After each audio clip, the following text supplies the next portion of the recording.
Hello and welcome to the debate. I'm your host, Maqbool, with you at PTV World. In today's show, we're going to be taking a look at two important stories. The first is going to be, of course, Pakistan's developing situation in light of the law and order and, of course, terrorism in the country. It's something that Pakistan, of course, has vowed to fight and has been fighting for quite some time now.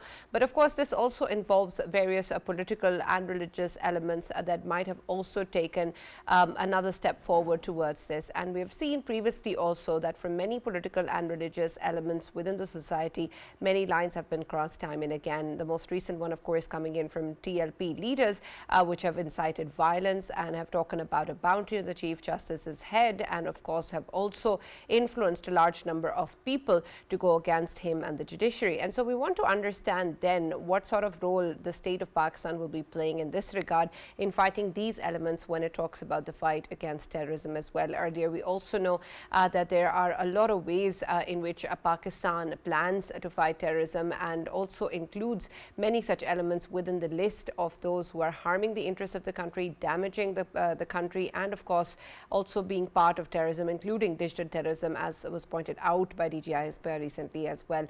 But now, of course, we've seen that there has been action taken and there has been the resolve to make sure that there is justice and those responsible are brought to task. But we, of course, also have to try and understand what will be the role that will be played actively against such elements and preventing anyone from having the audacity to speak up or say these things in public domain, having the influence over the large number of people. Two arrests, of course, have already been made, with many other FIRs also booked. But what exactly will be the investigation, the action and the consequences for such elements, and what sort of plan of action is needed to curtail the role of these elements within the society and to make sure that they are not able to hurt the nation?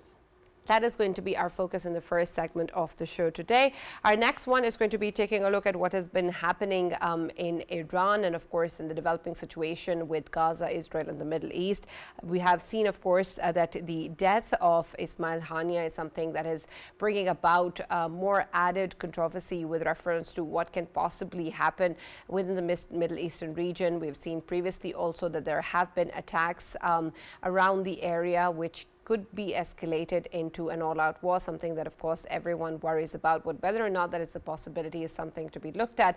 And then, of course, in light of this recent death, what is going to be the response of Iran and other allies around the area? We've also seen previously that Israel has also reportedly attacked a leader of Hezbollah in Lebanon, in Beirut. And, of course, we've seen rhetoric coming in from Hezbollah and Israel that also points towards escalation. And now, of course, the role of Iran and other countries within this conflict is going to be very, very important, while, of course, the genocide continues in Gaza. So we're going to be taking a look at what this means, particularly in the immediate impact of this death, and then also in terms of what possibilities exist of this genocide and war escalating. That's going to be our focus in the next segment of the show today. For this and more, as always, in the studios, I've been joined by senior analyst Farrukh, Pitafi, and Raja Faisal. And we've also been joined online by Brigadier retired Waqar Khan, who's a senior analyst, and he's joined us online for our first segment. Thank you very much, Waqar sir, for being part of the debate. And I'm going to start with you with reference to what has happened earlier this week. Of course, we saw the TLP leaders have spoken about attacks on the Chief Justice, have also gone to the extent of putting a bounty on his head, inciting violence. And of course, in this regard, they've been arrested as well. But I want your take first in terms of how exactly did we bring ourselves to this point where these leaders can actually step up and say whatever they want. Waqar sir, you'll have to unmute yourself.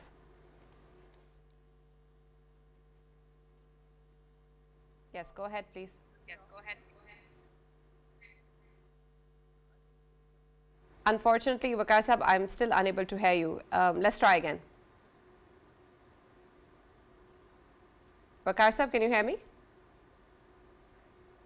Okay, we'll come back to you, Waqar sahab, as soon as this issue is resolved. Faisal, I'd like your take on this as well. Similarly, when we talk about this current situation and where we stand today, why is it that there are always knee-jerk reactions or investigations in the aftermath of an incident happening?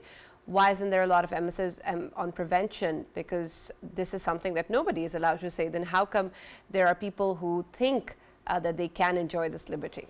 Yes, Anna, that's a very good question you've asked. Of course, the approach must be a proactive approach from government side, and of course the state itself is extra cautious about these statements which have been coming out in recent times, especially if we take the example of TLP.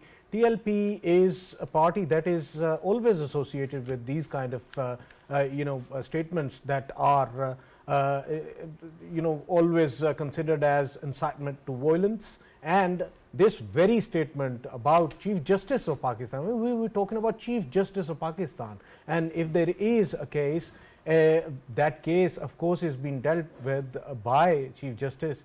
In that context, of course, these kind of slogans and these kind of statements coming out from TLP side, this is alarming, this is of course disastrous, and as you have pointed out that before something happens, it should always be of course countered like this. But there is another aspect that I wanted to highlight along with this, that proactive approach means that a party that has been considering itself or portraying itself as a political party on the basis of religion itself. First of all, religion shuns, Islam shuns any kind of violence, and they are doing it. Their practices of these kind of statements are not only against the Constitution of Pakistan, but they are against the essence of Islam itself. And these kind of statements, they actually portray that the religio-political parties, they are of course always coming up with these kind of slogans and statements. But over here I would earlier this week I mentioned that ECP needs to do something about it as well, and once again I would highlight that these kind of parties who on the basis of religion or their own interpretation of religion, when they come up with these kind of statements, they should always be banned from the political practices. Why do you say the ECP and why not the Parliament or the Supreme Court? Parliament and of course Supreme Court as well. But when it comes to a party that portrays itself as a political party, then of course the immediate fingers that should be pointed towards is of course Election Commission of Pakistan. But the lawmaking part is not with ECP. With ECP, yes, you're right about it, but at the same time these kind of recommendations, they should be actually pushing these recommendations towards the government that this is a need of the hour and required at any cost, that any party that believes in incitement to violence, that believes in hatred within the ranks of the nation itself, then that party of course needs to be pushed elsewhere rather than coming on the roads and seeking for votes and support on ground, because apparently TLP has always come up with these kind of statements that of course represent them or must be falling them into the line of a ban, and ECP must come up with these kind of recommendations, and the action must be taken in that context as well. Of course, the individuals who have been coming up with these kind of statements in any capacity, they should be sent to cleaners, and at the same time party itself, because if there is a deterrence for that kind of party, then of course for their future discourse they will be cautious. But at this hour, I mean, TLP knows that nothing happens to their statements and their political slogans, so they keep on going with it. But once their own political party gets no signature from the opposite side, then of course they will be extra cautious in coming future. So to me, I think this is the ultimate solution, and these recommendations should be looked into. Right. Let me also get Waqar Sab's opinion within the debate. Waqar Sab, can you hear me? Yes, I can hear you. Great, we can hear you too. I want your take, Waqar Sahab, with reference to when we talk about TLP in particular, but then also with reference to all of the different religious and political elements that we have in the society that have taken these liberties in the past and continue to do so, and the power that seems to be within these domains that unfortunately then harm the interests of the country. What actions do you think have led us to this point where we have seen that such liberties have been taken, where people can stand up and talk about action against the Chief Justice, talk about bounty against his head, talk about inciting violence? Yeah, I think it relates to the implementation of law, and there are, I think, very strict laws which already exist, whether it is use of hate speech or social media, and these have been actually passed by the parliament. You have PICA Act, which also covers the misuse of social media, and I think institutions like judiciary and military are protected because they are dealing with sensitive business of the state. I think we look at the next National Action Plan number 1 in 2014. There were 4 or 5, I think, elements related to. One was, of course, fight against terrorism, which was in the military and law enforcement domain. The other was counter-violent extremism, that we have to basically check the violent extremism. And I think what TLP has done is comes in that view. So it was agreed. If you look at 2021 National Internal Security Policy, again, it also reflects the same sentiment. And there have been, I think, enough of debate in Parliament. The laws are very clear. PICA Act is there. And if you compare it with the rest of the region, I think this is unprecedented. Even in India, in case the state feels that you are trying to threaten the institution, you can be taken to task. Same as in Iran, same as in Middle East. I think France has a cyber force which looks after that. And in UK, it's a very simple rule on social media that in case you can't abuse anybody on the street, you can't do it on social media. So I think the state has to, one, of course, put its foot down, and we have seen some resolve coming. But main thing is the political ownership of these decisions and laws.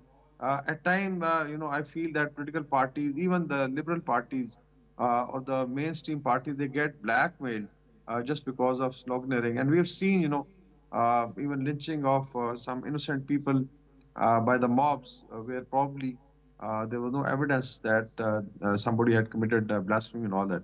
In courts, definitely there are cases, and Supreme Court and or the High Court, they look at the merit, and there could be any decision. You can criticize the decision, but I think targeting the Chief Justice of Pakistan, this is very, very unfortunate. And good thing is that the government has come into action.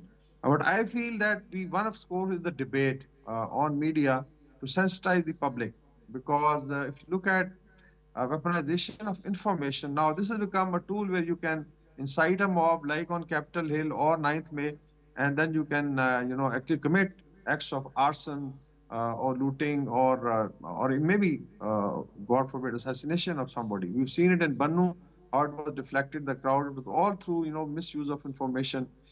We've seen it even in Balochistan by Marang Baloch trying to weaponize information. So I think this is becoming a norm, and state should come, I think, very hard on that. The other is, of course, that we have to apprise the people through debate, especially the youth, and also to discuss it in the parliament, that why such, I think, norms should be allowed, which can really destabilize institutions and then, I think, negatively impact Pakistan. Right, absolutely. And Farrukh, I want an understanding of when we talk about the way that certain political elements have these narratives or are able to say things which cross certain lines, and then when the religious elite actually does that, and the reactions for both from within the state, are they equal? Is there a fair way that we're treating these different elements, or is it the same way that we're treating these elements? And while we talk about religion as a powerful driving force of influence, it is something that has been used by political elements as well for their own gains, and has caused a lot of damage to the country as well. So how then exactly do we even approach this subject and make these distinctions and ensure that nobody gets to cross the line? Right, Sana. In order to do that, one will have to actually, unbundle the whole, set of issues at play here, and we'll have to, dive deep into the matter. Before that, I just wanted to build a context regarding this TLP issue, because that viral video that went viral, that actually followed something. There were two developments that we have been actually missing. And because I did not pay that much attention, so what I have done is I started digging, and then one of our good friend, a good journalist, Azaz Sayed, his vlog actually is available on YouTube. There I found some answers. And he actually pointed out that he also played some role in highlighting what was going on. And that is, this whole issue actually relates to Ahmadi community. Ahmadi community, you know, back in Bhutto's time actually was declared non-Muslim, and then it is part of your law that because they don't believe in finality of prophethood, they will be not allowed to use any kind of symbols of Islam or any kind of jargon. So there was a case, somebody was arrested, one of the clerics, brother, very influential clerics brother actually went with that case, and that guy was, Ahmadi guy was arrested. After that, these issues have been actually going to Supreme Court. There, when the verdict was given, there wasn't anything contrary to the law, but two gentlemen, and they are journalists, by the way. Auria Maqbool Jan, a former bureaucrat and also a journalist and a columnist who has huge platform. And then Amir Riaz, the gentleman who was, who had disappeared for some time, if you remember. These two people actually tried to portray that judgment as the opposite to finality of prophethood. And after that, TLP actually took it and ran away with it. Somehow, TLP seems to have appropriated two or three things that are quite interesting. They have appropriated the role of custodian of finality of prophethood, and also Namuzar Risalat, that is anti-blasphemy. So they actually thrive on the idea that laws are there for people like you and I, and they can do whatever they want. Now, the biggest problem when you look at the matrix of national narratives, because all political parties, remember Bhutto actually was part of a very liberal party. It is by far considered to be the most liberal party today. So they also actually played a role, and this has been going on. And the community is whatever it is shrinking, it is under pressure, of course, because they are repeatedly accused of appropriating Muslim names, Muslim symbols, and because of that there is this tension that always exists. But blasphemy law, the blasphemy issues, then the issue of finality of prophethood, and the third one, plight of Muslims in non-Muslim areas, right? These are things that this country has actually lived on, and this country's narrative has been built around that. In 1947, the first foreign minister of Pakistan was an Ahmadi, but after that we have seen that gradually they have been declining, even though they were blamed of everything as well. Everything that went wrong, they were blamed. But till the time the state does not find solution to these three narratives, how to actually calibrate them, and that's why you'll have to have a dialogue with the religious community too. You have created blasphemy laws, but we know what happens. If somebody is arrested in the name of blasphemy, what happens then? At that time, they are totally stigmatized. And their own lawyers who volunteer to actually go, they are also killed. We have seen that case also. So till the time you don't find a narrative counterpoint to all these things, I know that till the time this country calls itself Islamic Republic, it is committed to these ideals because they are essentially Islamic political interpretations of Islam, and they are going to be there. But you know, when this whole case was building up, when this Ahmadi case went to Supreme Court, and there was this manipulation of the whole image and sound bites, what was happening at that time. there was this anger that was building up. Remember, there was an episode in Lahore where a girl who was wearing a shirt with only Arabic style word written halwa, that means sweet, on her shirt, and she barely escaped lynching. That is the cost of allowing loose cannons to exploit these loose threads that we haven't had the moral courage to actually address. Till the time we don't do this, this will keep on playing. And anybody, if you control TLP, by the way, has been declared Khawarij now. We are going to actually call them Khawarij instead of TLP. But whatever it is, apart from that, even if you silence them, somebody else will stand up and they will start exploiting. And what do you do of these so-called journalists who use religion from their bully pulpit to exploit people and to get back? Most of those pro-PTI journalists who have not actually forgiven Qazi Faiz Isa of being a victim of whom? Of PTI's government. They haven't forgiven their victim. They always weaponize everything in this way as well. And that is obnoxious, and one has to look at the whole picture. Without that, we are going to keep on repeating the same mistakes, and it is going to become bigger and bigger.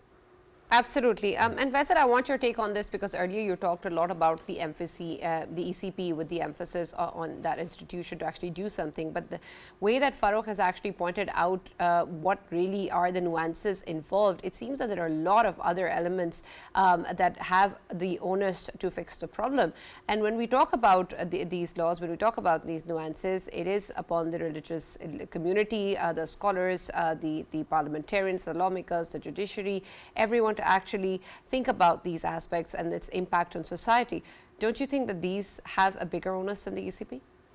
Yes, it is. And the way I understood Farrukh, I think Farrukh is very right about it, that the legislation itself and the practice on that legislation, it needs to be inclusive in terms that the stakeholders from the other side, they need to be included as well, so that there and then, if ever they have any reservations on delivery of justice or the legislation itself, then they can actually highlight their aspect as well, how they think about it. It's just like, there are certain things, I mean, nationalism and the religion, of course, they can go together, but they have their own sort of identities at the same time as well. I remember in the previous government, there was this name, Atif Mia. Atif Mia is considered as one of the brilliant economists of the world,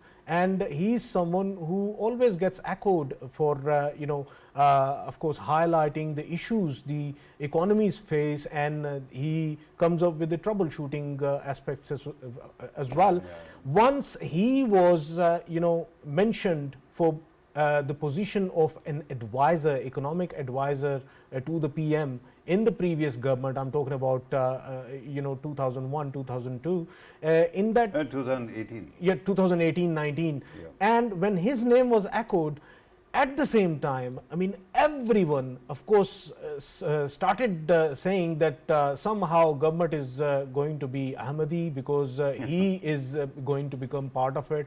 And at that time, I still remember, even I highlighted this issue, saying that nationalism is something else. You can't simply say, or you can't simply associate somebody to be not one of your own, but somebody else's, on the basis of the religion he follows, on the basis of his personal beliefs. If he's he's not going to be the religious minister, he's going to be the finance minister. Exactly. Right? And at that time, it was obviously, to me, even the statements were hurled against me as well from so many people that somehow maybe I'm part of that organization, I'm part of that sect, I'm part of that religion. That is why I'm highlighting his name. Right. So I started getting threats as well on social media. I'm talking about social media. I started getting threats just because of one reason, that I said, if Atif Mia is a person, a professional of the field,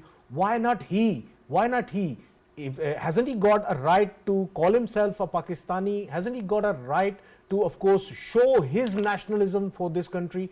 So I think all of these things, they are very sensitive things, and they need to be dealt with, of course, by including all of the stakeholders, so that there and then it can be set between all of them, right, so that in further cases, when somehow the cases are being dealt with by the Supreme Court, then the situation is clearer to everyone. Right. By the way, Sana, I understand that you have to go to the Brigadier Sahib, and I will wait for my turn, but I very quickly wanted to point out two things. One, you have to ask the then Prime Minister, who was actually showing a lot of muscular posture towards Hazaras, for that matter, who were protesting, right? Why did he chicken out? That is one thing. The second one is, you can take away the right, their right, Ahmadis' right to call themselves Muslims, and that has been established, but you can't take away their right to be called human beings and Pakistanis.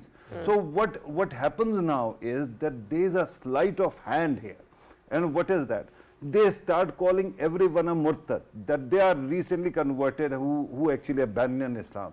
That is not true. Their forefathers might have converted to that religion, but now all you can call them is non-Muslim.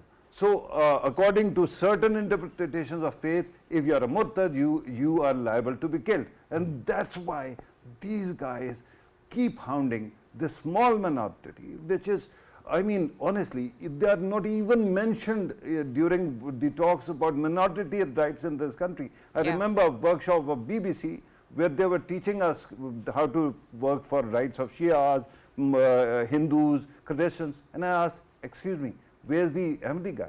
And they did not even have an answer, right? So this is how things happen. Absolutely. And Waqar Sahab, I want your perspective on this as well, particularly when we talk about the examples of Atimia and others, that this is the way that the state, we've seen previously and continues to do so, has succumbed to this pressures from these religious groups and elements. And we've then seen, of course, how this is also an example of the power that these groups are able to generate, that it is in fact the state or the Prime Minister or other important decision makers that have to take action in order to appease them, and not take action for what they stand for or what they believe in and what is a person's right.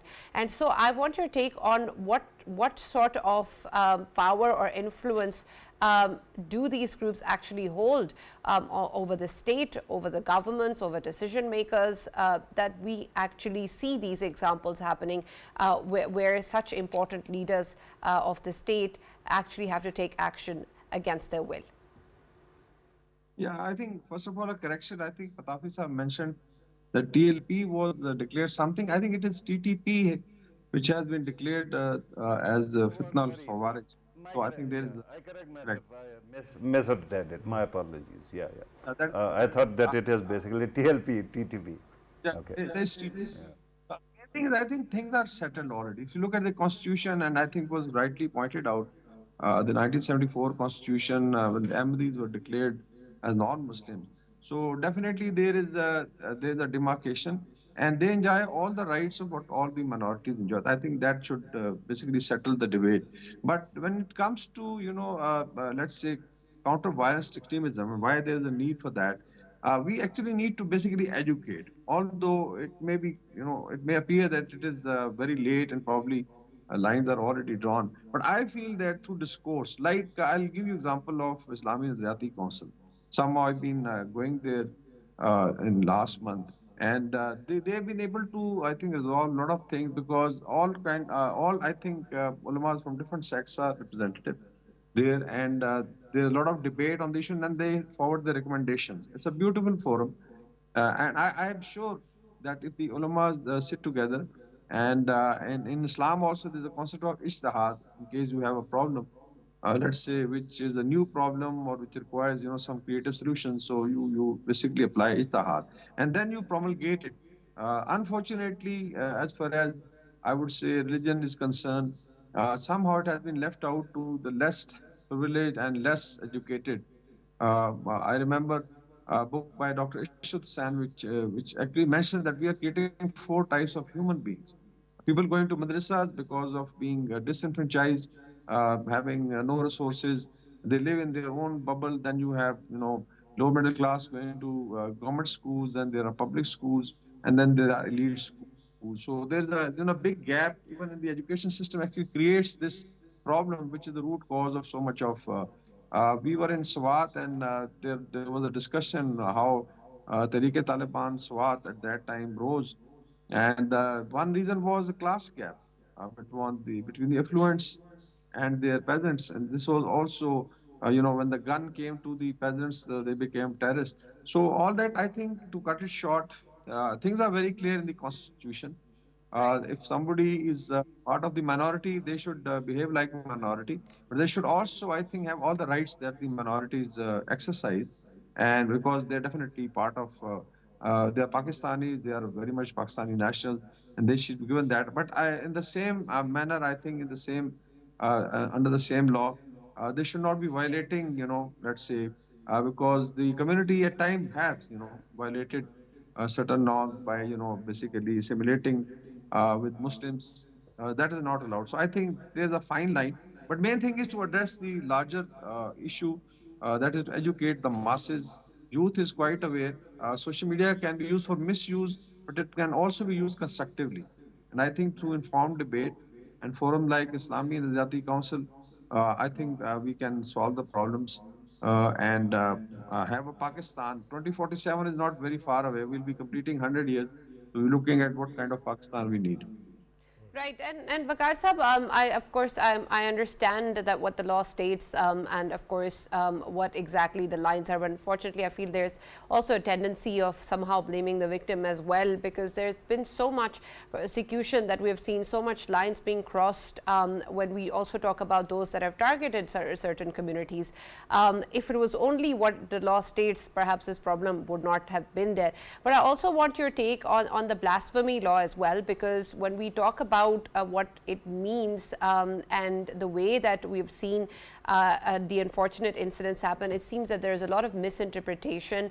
There's a lot of action that is taken without any evidence, with a mere accusation, or perhaps not even that enough for a mob to take action and for somebody to lose their life. And we've seen that even then, in the consequence of that happening, where there has been a misunderstanding and a life has been lost, it ends up the victim or their family that are the ones who are asking for forgiveness, who are claiming that they don't have any relation with the victim. We've seen mothers even come out and disown their own children. So I want your perspective on this when we talk about action taken against those who have misinterpreted the law and have incited violence and have taken violent actions, taken people's lives. And by the way, we have seen also that people are actually captured by the police who are accused of this, and then mobs attack police stations and they gut it down, they burn it down, and similar kind of episodes. So there doesn't seem to be any Qanun-e Shahadat that is needed for these details. And usually when people are stigmatized, it is at the mercy of the state of Pakistan that you have to live. Otherwise, if you have been accused of something, you can't actually escape the attacks that continue. Yeah, I think you're right. A misuse of any law. I was in Sawat, I think, day before yesterday, and we also met some of the officers who were basically, dealing with that incident that happened in a tourist resort, and the guy was lynched and burned. So basically, it was, the mob was a collection of literally illiterate people. The only thing is that it was mob mentality. They could gather within, I think, 35 minutes through a loudspeaker, thousands of people. And even, I think, police became helpless because they started attacking the police station. So that's where I feel that it's a larger problem. That one is, of course, to educate people, discuss it on media very openly, and then also is to take help from ulama. And if you look at, I think, some of the organizations, some of the mainstream, religious parties, ulamas are quite aware of these happenings. And wherever it is misused by, I would say, illiterate people, they were not alim. There was simply, But street actually, guys. Waqar And Sahab, at times, what it does it when we call people illiterate or have them hide behind mob mentalities is that we're taking away that blame of their action that they have Agency. indulged them in, and that's not okay. And by the way, there is an example of educated people doing Yes. exactly that. Mishal Khan case was before us, which happened in a university. That's right. I think in South Asia we have these challenges because of lack. I'm not saying that we should be hiding behind these, let's say, giving the argument that we should hide behind. I'm saying that mainly it is because of lack of knowledge, even lack of basic understanding of Islam. It's a religion of peace and doesn't allow it. So main thing is they should allow the law to take its course. There should be element of patience. There should not be, street justice, and that is very, very unfortunate. But here comes the political ownership. The chief minister or the prime minister or the interior minister, whosoever is dealing with law and order, and the legislature, they should put their foot down, and it has to be implemented. It is happening. In India, you go, they can lynch people for, basically cow slaughter, and just by blaming that. So again, there is the illiterate crowd which is which is misusing that. Let's say if they have any a law regarding. Let me thrash this out for you. Allow me to actually just qualify what we mean by stigma that is attached to the family. You and I are actually talking at this moment on air, right? And you are a cleric, and I am not a very popular guy because I take a stance against the public sentiment usually. What you do on air is you declare me that somehow I have actually indulged in blasphemy or something like that. And because I'm not popular, people start buying that. If somebody comes and kills me, my children will not be protected. They will also be viewed as something which is impure, right? This is the question. Is there a solution to such stigma where victims' whole family becomes criminal, the accused, rather than the victim itself? Why is it that the mob or those responsible for that action of killing somebody in a misinterpreted way is actually apologizing? Why is it not that that mob is actually brought to task? Why is it that they are not punished for making somebody lose their family? I think if you look at the case in Swat, the people have been arrested, mind you. It takes a while because the people gathered and they were fully. So I think they have been arrested. Almost, I think 80 people have been arrested. Some of them ran away. So it's not that law is not, but at the spur of the moment, it becomes very difficult for law enforcement to really, stop it. So first they have to cool down temperatures, and then of course law takes its due course. But having said that, I understand that there is definitely a need to do much more, and in case political ownership is there and there's strict implementation of laws, and then we make it like motorway. If you are traveling, there are stricter laws, so it's more disciplined than, let's say, the rest of the roads. The main thing is how do we implement it, and they should be resolved, displayed by the political leadership. Absolutely, thank you. Unfortunately, the motorway also doesn't seem to be very safe. But thank you very much, Waqar Saab, for joining us and being a part of this discussion. And while, of course, we talk about accountability, Farrukh, I want your take then, especially when we talk about mob violence and lynchings and where things have been misinterpreted and things which are so sensitive, such as religion, and the impact that it creates and the way that we other a certain community. What exactly then is the state's role in this matter, and why is it that what Waqar Saab was saying is that it takes time, is that it always takes time to justice? Right, Sana. I think that one thing that I've been bemoaning since the recent crisis that started with PTI's government's actually departure, and at that time the way they actually used law and constitution in their favor while it was not the appropriate use possible, right? One thing that I kept on pointing out, that when it comes to critical issues, your laws become too abstract. They don't actually give you a roadmap, and that's why you end up walking into dead alleys. And this is the biggest problem with these laws, that actually have given states intention what to do. For example, a blasphemer, and this is not merely against the Islamic symbols, even if you indulge, now it is called, Tohine Mazhab. That means any religion, if you actually indulge in that, you will be taken to task, right? Similarly, Khatm Nabuwat is a clear law, but when it comes to deciding what are the red lines, we haven't seen that, right? If you use your imagination, for example, if you are telling a community it is non-Muslim, right, and it shouldn't be using this kind of symbol, then you have to actually define what is allowed and what is not, right? Ziaul Haq tried to do it, but it actually, Ziaul Haq again was not a moderate, right? So in the end, what we got was more complication without understanding of complexity by the state. Similarly, when it comes to blasphemy, the first thing that you need to do is get all the ulama together, right?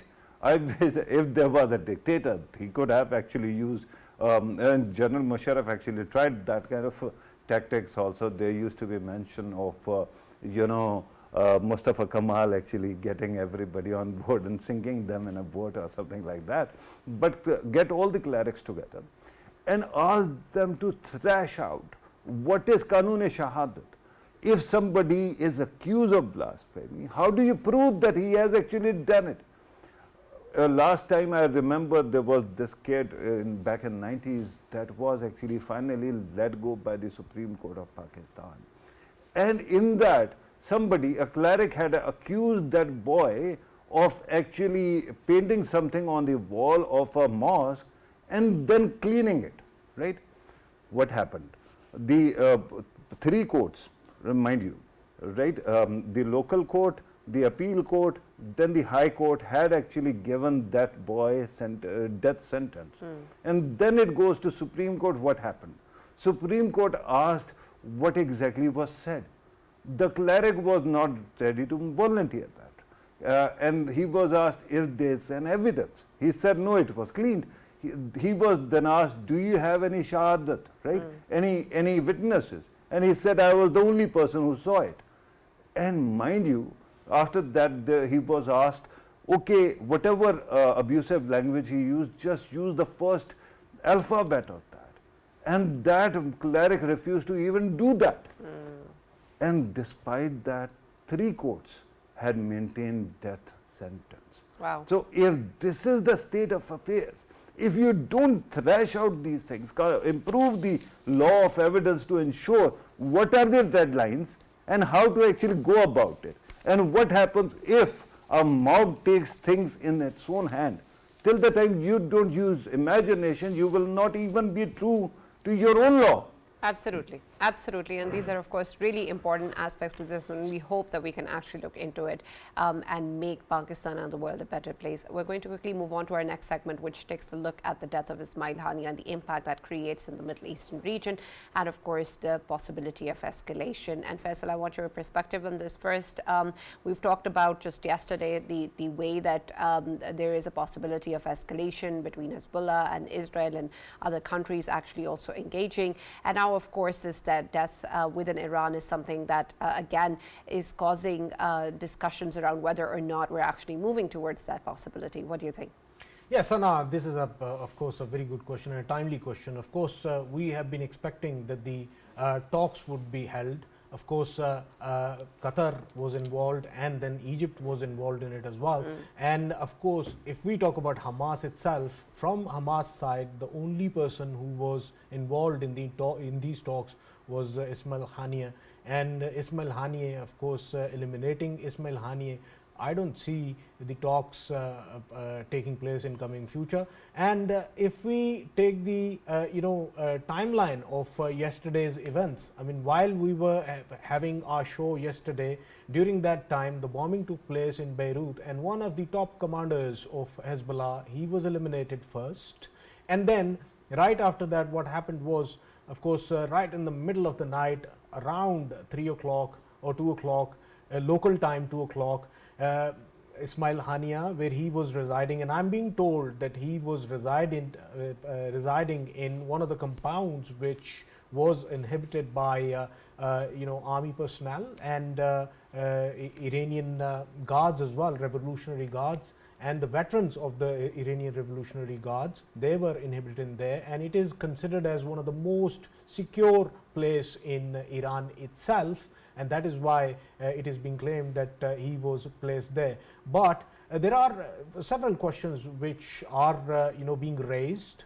Number one, is it a failure at the hands of Iranian intelligence? Yes, it can be considered as a failure because they could not counter somebody who was on ground giving the precise locationing of Ismail Haniyeh, because somehow the reports are coming that F-35 that could be used for this kind of activity, and of course air to surface missile that's been used, and it was with utmost precision that the house where he was residing, Ismail Haniyeh was residing, that was hit, and the room he was in, that is where it actually went in and hit him, and that's how he was of course martyred. And right after that, there are reports that the border with Afghanistan has been sealed by Iran.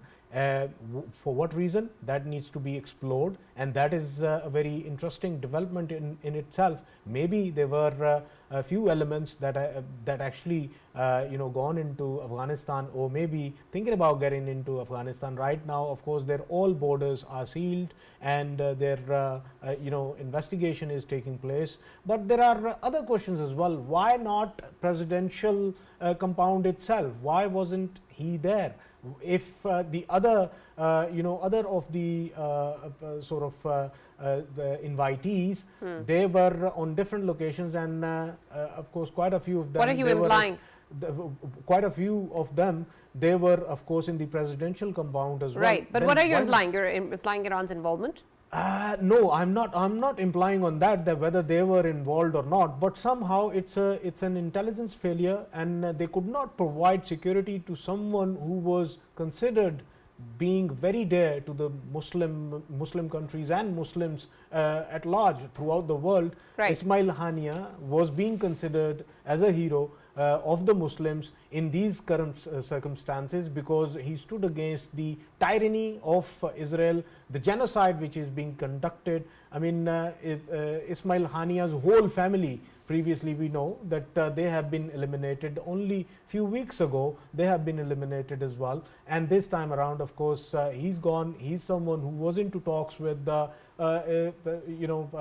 willing to talk with Israel, but now who's coming next, and whether they are going to be willing to not. But the biggest question is, in response to this, whether Iran has a plan to do something. Absolutely, and this is Israel, what I want to talk not. about. Yes, Farrukh, do we see a response coming from Iran or Lebanon? So right, with Israel and Iran actually fighting this proxy war, we have seen that many things are unpredictable. Last time a general was killed, by Israel, or Iranian general was killed. What happened was that Iran actually lobbed a lot of missiles, but none of them actually reached Israel for that matter. But of course, there were other happenings when one missile actually ended up in Pakistan also. So you can't be too sure what exactly is going to be the nature of the action. Yeah. But just look at the timeline, and that is fascinating, because it shows what a desperate politician can do. The first thing when October 7th happened was to actually, the first priority of any government would have been rescue of the people who have been kept hostage. But Israel's prime minister, because he was beleaguered even back then, he used that to start a war that was abstract, because there were no clear answers. It ended up becoming a genocide, and as long as the war continues, this thing well, that he stays in power, nobody has the gall to actually displace him. Now what has happened? Gradually, because there was a lot of censure, and repeatedly Israeli government has said that it has met all the conditions, more or less all the aims or goals that they wanted in Gaza. what has happened? Now you cannot stop the war. So what do? You have to expand it beyond Gaza. And where do you go? Either, if you are unlucky, you end up only focusing on Lebanon. If you are too lucky, you start a war, a major war with Iran. Yeah. So this time, Ismail Haniyeh, by the way, he is former Prime Minister of Palestinian Authority. You should, I mean, he had resigned in 2014, I think, and in 2017 he quit, certain other aspects, and he was then replaced by someone else as the head of Hamas. But this man was considered to be a pacifist, so-called pacifist. I don't know whether it was true or not. But killing him when he is in Iran, and now, not at the start, when you wanted to decapitate the whole movement, but now, when you are actually running on fumes, that shows that a corrupt politician can go to any extent and risk anything just to stay in power. Absolutely. Thank you, Farrukh. Thank you, Faisal, for joining us and being part of the debate. That's all that we have time for. We'll now see you tomorrow.